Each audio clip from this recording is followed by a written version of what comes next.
আসসালামু আলাইকুম রহমতুল্লাহ বারাকাতু। কেমন আছেন সবাই? আমি সাইদ ইসলাম, আশা করি সবাই ভালো আছেন। আজকে হচ্ছে একটা মনিটর ভিডিও আছে যেটা প্রাইস হচ্ছে 10,000 টাকার নিচে। মনিটরটা লুকস, বিল্ড কোয়ালিটি, পারফরমেন্স ভালো মন্দ সবকিছু থাকবে আজকের ভিডিওতে। শুরু করতেছি মনিটরের আনবক্সিং দিয়ে। এটা হচ্ছে মনিটর বক্সটা হচ্ছে কালারিং ডিজাইনে করা।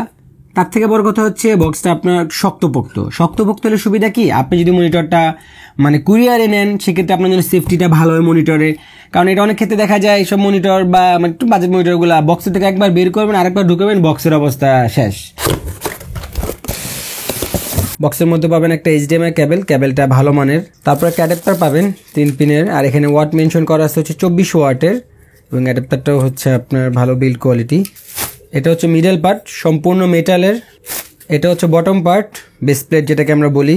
এখানে নিচে হচ্ছে আপনার রাবার গামার দেওয়া আছে যেটা হচ্ছে আপনার স্লিপ করবে না, এবং এটাও সম্পূর্ণ মেটাল এবং সলিড বিল্ড কোয়ালিটি। তারপর এরকম একটা প্যাকেট পাবেন, এটার ভিতরে হচ্ছে আপনি বেশ কিছু স্ক্রু পাবেন, আর এখানে দুইটা রাবার দেখছেন না, এই যে এই হোল দুইটা হচ্ছে আপনি চাইলে এভাবে বন্ধ করে দিতে পারেন, সেক্ষেত্রে দেখতে একটু সুন্দর লাগে। আর এই মনিটরের সাথে খুব সুন্দর স্ক্রু ড্রাইভার আছে, যেহেতু এটা টুল ফ্রি ইনস্টলেশন না। আর সবশেষ হচ্ছে আপনি একটা ইউজার ম্যানুয়াল পাবেন। মনিটরটা সেট করার আগে একটা গুরুত্বপূর্ণ কথা বলি, এই মনিটরের সাথে একটা এরকম পলি দেওয়া থাকে। এটা মূলত দেখা হচ্ছে যেমন বক্স করার সময় যেন দাগ টাক না পড়ে। তো আমাদের মধ্যে অনেকে হয়তো এটা ভাবতে পারেন যেহেতু একটা পলি আছে এটাকে আমি একটা স্ক্রিন প্রোটেক্টর হিসেবে ব্যবহার করি, এটা চারদিকে কস্টিপ লাগানো আছে, কস্টিপ লাগানোই থাক। যদি এটা আপনি লাগানো অবস্থায় চালান সেক্ষেত্রে হবে কি, এই যে সাইড দিয়ে ধুলাগুলো আটকে থাকবে, সেক্ষেত্রে মনিটরের জন্য আপনার এটা ক্ষতির কারণ হতে পারে। যদি এটা ইউজ করার দরকার পড়ে বা মনে করেন অনেকে করে, আমি দেখছি বাস্তবে, তাহলে সম্পূর্ণ চারো কোণা আপনার কস্টিপ দিয়ে লাগাই দিতে হবে যাতে ধুলা ভিতরে না ঢুকতে পারে। আর যদি আপনি কস্টিপ দিয়ে লাগাই দেন সেক্ষেত্রে কখনো যদি কস্টিপ উঠান, কস্টিপের আঠা অনেক সময় লেগে যায়। তো আমার সাজেশন থাকে এই জিনিসটা ব্যবহার না করাটাই ভালো। অনেকে আবার এক্সট্রা সেফটির জন্য এটা আবার ব্যবহার করেন না, তো ভালোর থেকে ক্ষতি হতে পারে, জিনিসটা মাথায় নিন। আর মনিটর প্যানার টিল্টের যে বিষয়টা গেডিটা আর কি, এই গেডিটা একটু শক্ত আর কি, বুঝছেন? এই যে এই জায়গাটা একটু শক্ত, আপনার ওয়ান হ্যান্ডে করা যায় না। অনেক মনিটর আপনার ওয়ান হ্যান্ডে করা যায়, এটা ওয়ান হ্যান্ডে করা যায় না। তবে আমার একটা পরামর্শ থাকে, আপনি কখনো এই জায়গাটায় ধরে আপনি হচ্ছে এটা আপ ডাউন করবেন না, আপনি নিচে এই জায়গায় ধরে আপনি নিচে হচ্ছে আরেকটা অ্যাডজাস্ট করুন। বারবার তো অ্যাডজাস্ট করা লাগে না, যে আপনি তো একবারই করবেন, যখনই করেন আপনি হচ্ছে এই জায়গাটায় জিনিসটা ধরে হচ্ছে অ্যাডজাস্ট করবেন, তাহলে আপনার জন্য ভালো হবে। এই জায়গাটায় করার দরকার নেই। তো এই হচ্ছে মনিটর, এটা হচ্ছে পিসি পাওয়ার ব্র্যান্ডের, যার মডেল PCG-M22WSY। এই মনিটর ডিসপ্লে সাইজ হচ্ছে 21.45 ইঞ্চ, কিন্তু এগুলোকে আমরা 22 ইঞ্চি বলেই জানি। 22 ইঞ্চি সম্পূর্ণ থাকে না, একটু কম থাকে আর কি। এখন আসলে মনিটরের বিষয়ে কথা বলি আর কি। প্রথমে হচ্ছে কালার, মনিটরের কালারটা নিয়ে বলি। বডির এটা সম্পূর্ণ মনিটর হচ্ছে সাদা কালার, কিন্তু এটা হচ্ছে আপনি যদি বাস্তবে দেখেন এটা হচ্ছে আপনার নীল সাদা বলতে পারেন, কারণ সাদার মধ্যে কয়েকটা ক্যাটাগরি হয়, যেটা অফ হোয়াইটটা মূলত একটু ক্রিমি থাকে। তারপর হচ্ছে ডিজাইনের কথা বললে মনিটরে তো আসলে ডিজাইনে তেমন কিছু করার থাকে না, কারণ সামনে দেয় যেটা আমরা দেখি ওটা তো সম্পূর্ণ একই থাকে, সব মনিটর একই। স্টানে হচ্ছে পার্থক্য থাকে, আর হচ্ছে ব্যাক পার্টের ডিজাইন যদিও আমাদের কাজে লাগে না, বাট ওখানে একটু ডিজাইন করে। মনিটরের পিছনের অংশ কথা বললে উপরের দিকে হচ্ছে পিসি পাওয়ার একটা ব্র্যান্ডিং করা আছে, আর হচ্ছে মনিটরটা আপনার অর্ধেক মোটা অর্ধেক পাতলা এই ডিজাইনে করা আর কি। উপরের অংশটা হচ্ছে একেবারেই স্লিম, আর নিচের অংশটা অনেকটাই মোটা, কারণ যত সার্কিট আছে সব হচ্ছে নিচের অংশটাতে আছে। আর এবার যদি স্টানি ডিজাইনের কথা বলে, যেটা মূলত মনিটর ডিজাইন হয় আর কি, এটা হচ্ছে মিডল পার্টটা আপনার একটু পিলার টাইপের করা, একদম মডার্ন ডিজাইন বলতে পারেন। মাঝখানে একটা হোল আছে, এটা আপনি ক্যাবেল ম্যানেজ করতে পারবেন, তবে ক্যাবেল ম্যানেজ করলে এটা টাই দিয়ে আপনি বেঁধে দিতে হবে, তাহলে ক্যাবেল ম্যানেজ হবে না। আর নিচের যে ডিজাইনটা এটা আমার কাছে ভালো লাগছে, এটা হচ্ছে অনেকটা HP M22F এর মতো স্কোয়ার শেপে করা। মনিটরের বেস প্লেট যেগুলো স্কোয়ার শেপ, এগুলো হচ্ছে আপনার ওই যে লম্বা চিকেনের মতো এরকম লম্বা চিকন থাকে না, বুমেরাং হালকা টাইপের, যেগুলো চিকন, হ্যাঁ একেবারে কলমের মতো দেখবেন, আঙুলের মতো একটা জাস্ট চিকন একটি থাকে, ওইটার থেকে স্কোয়ার শেপগুলো হচ্ছে স্ট্যাডিয়া আপনার মনিটরে ভালো হয় আর কি। মনিটরের এয়ারপোর্টের কথা বলি, এখানে একটা HDMI VGA অডিও আউট, একটা DC ইনপুট জ্যাক পাবেন। আর মনিটরটা আপনি চাইলে হচ্ছে ওয়াল মাউন্ট বা টেবিল মাউন্ট করতে পারবেন। আর পিছনের দিকে যে দুটো হোল দেখতে পাচ্ছেন এগুলো হচ্ছে আপনার স্পিকার আছে, কিন্তু দুর্ভাগ্যের বিষয় হচ্ছে আপনি স্পিকারটা ব্যবহার করতে পারবেন না। শুধু যে এই মনিটরের ক্ষেত্রে তা না, আপনি যত বিল্ট ইন স্পিকার আরো যদি ব্র্যান্ডের মনিটরগুলো দেখুন, ওগুলো তো দেখবেন একই স্পিকার সাউন্ড, এই আর কি না শোনার মতো আর কি।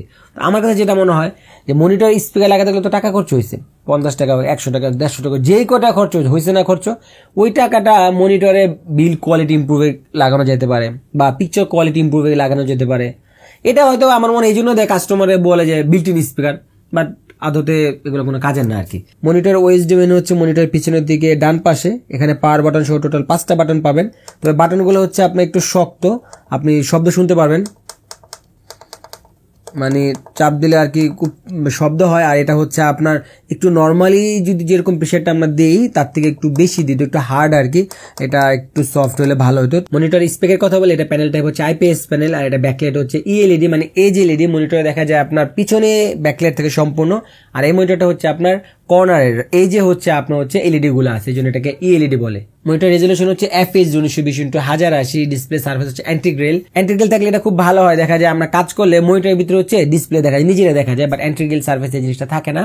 মনিটরের ভি অ্যাঙ্গেল হচ্ছে 178 degree, horizontally vertically both side, মানে মনিটরে নেগেটিভ নাই, আর আইপিএস মনিটরে নেগেটিভ থাকেও না। তবে আপনি সামনে থেকে দেখলে যে ক্লিয়ারিটিটা দেখতে পারবেন, একেবারে যদি সাইড থেকে দেখেন ক্লিয়ারিটি একটু কম পাবেন। মনিটরের ব্রাইটনেস হচ্ছে 250 নিটস। তবে আমি যেটা দেখছি, আপনি মনিটরে যদি 100% ব্রাইটনেস দিয়ে কাজ করেন সেক্ষেত্রে আপনার একটু হার্শ মনে হবে। তো আমার সাজেশন থাকবে আপনি আপনার রুমের লাইটিং অনুযায়ী, রুমের লাইটিং কিন্তু খুব বেশি ম্যাটার করে। আপনি যে স্পেসে কাজ করতেছেন আপনার ওখানে লাইটের কি অবস্থা, ওইটার সাথে আপনি মনিটর লাইটটা অ্যাডজাস্ট করে নেবেন। আপনি যদি 100% ব্রাইটনেসে কাজ করেন, কন্ট্রাস্ট একটু বেশি থাকে, সেক্ষেত্রে আপনি দেখা যাবে কি কাজে, আমার ক্ষেত্রে যেটা ইরিটেট মনে হয়েছে, সেক্ষেত্রে আমি যেটা করছি ব্রাইটনেস আমি কমাই নিছি। তো আপনিও আপনার ব্রাইটনেসের লেভেলটা আপনার প্রয়োজন অনুযায়ী কম বেশি করে নেবেন।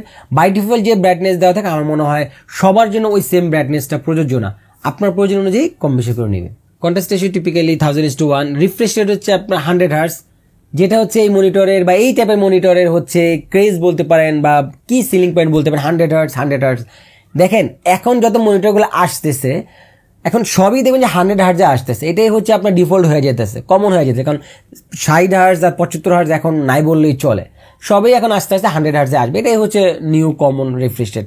এখন যদি বলেন যে আসলে কি 60 হার্টজ বা 75 থেকে কি 100 হার্টজ বুঝে যায় কিনা, হ্যাঁ, আপনি যদি 60 হার্টজের সাথে 100 হার্টজ কম্পেয়ার করেন, আপনি বাস্তবিক লাইফে হচ্ছে আপনি পার্থক্যটা বুঝতে পারবেন। অনেক সময় এরকম ফিচার থাকে না যেটা আমাদের কাজ করি বাট ওরকম আমাদের প্র্যাকটিক্যাল লাইফে কোনো কাজে আসে না, বাট এটা আপনার কাজে আসবে। আপনি যদি দেখা যায় বুঝে তো রিফ্রেশ রেটটা বেশি থাকলে একটু স্মুথনেসটা একটু ভালো পাওয়া যায়, তো এটা ভালো দিক আর কি। 100 হার্টজ আস্তে আস্তে সবই হয়ে যেতেছে।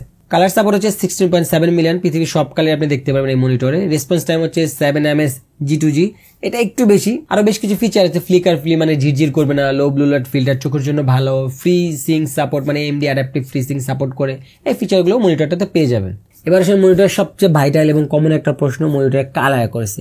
আমি যদি মনিটরটা কালার করেছে কথা বলি, মনিটরটা বক্সে একটা ইনফরমেশন দেওয়া আছে, সেটা হচ্ছে এটা sRGB 120%। এটা যখন আমি প্র্যাকটিক্যাল চালাইছি, বিভিন্ন মুভি বা সিঙ্গেল ইমেজগুলো দেখছি, আমার কাছে কালারটা একটু এক্সট্রা ভাইব্রেন্ট, এক্সট্রা আপনার ক্রিস্পিনেসটা বেশি মনে হচ্ছে মুভির ক্ষেত্রে বলেন, বা সিঙ্গেল ইমেজটা একটু বেশি কালার বা ওভার স্যাচুরেটেড বলতে পারি, এরকম মনে হয়েছে। অনেক বেশি না, লাইক ধরেন একটু রেডটার একটু বেশি রেডেন্ট মানে একটু অতিরিক্তই লাল মনে হতে পারে, গ্রিনটাকে একটু বেশি গ্রিনিশ মনে হইতে পারে, এরকম আর কি। দেখেন মনিটরের কালার অ্যাকুরেসি এটা আপনি শুধু মনিটরের স্পেক দেখে আপনি গেস করতে পারবেন না, বা স্পেক দেখে বলতে পারবেন না যেটা এত পার্সেন্ট sRGB, এত পার্সেন্ট Adobe RGB, এত পার্সেন্ট DCI, এটা দেখে আপনি কখনোই বলতে পারেন। এটা মনিটর স্ট্রাকচার বিল্ড কোয়ালিটির উপর নির্ভর করে। কারণ আপনি দেখবেন যেগুলো ওয়ার্ল্ড ব্র্যান্ড আছে তাদের নির্দিষ্ট একটা সিরিজই থাকে যেগুলো প্রফেশনালদের জন্য তৈরি করা। আর যদি গোস্টিং এর কথা বলি, হ্যাঁ এটাতে গোস্টিং আছে, এই প্রাইস পয়েন্টে এই স্পেকের মনিটরে গোস্টিং থাকবে কম বেশি, এটাই স্বাভাবিক, এটাতেও গোস্টিং আছে। আর সবশেষ যদি আমরা ব্লিডিং টেস্টের কথা বলি, সেটা হচ্ছে ব্লিডিং আপনার এটাতেও ব্লিডিং আছে, খুব যে অনেক বেশি ব্লিডিং আছে বা অনেক কম আছে এরকম না, ব্লিডিংটা হচ্ছে এটা ন্যাচারালি থাকে।